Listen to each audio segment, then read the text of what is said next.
I met this girl in prison named Stephanie. I had been in prison for probably like 6 to 8 months. She had just gotten there and she didn't have any friends and she never made eye contact with anybody. She had long, curly, blonde hair. She was always like looking down. Like even when you would ask her a question, she would look down to answer you. So I made it my mission to become this girl's friend. And that I did. I sat with her in the cafeteria and when we went outside, I hung out with her.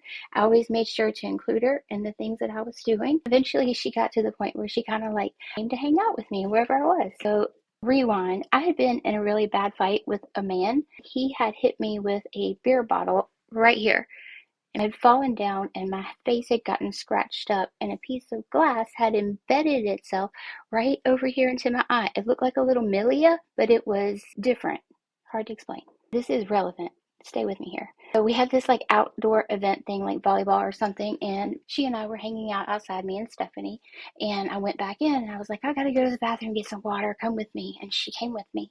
And I was looking in the mirror. I looked over at her and she was just kind of looking down at her shoes, And I was like, girl, I was like, you're beautiful.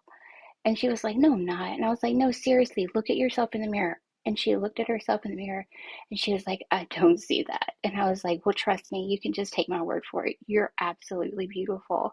I was like, have you ever like wore makeup or anything? And she was like, yeah, I did when I was a teenager, but I haven't in a while. I was like, girl, stay here. I went back to my little cube and I got some little makeup, not a lot, just like a little bit of blush.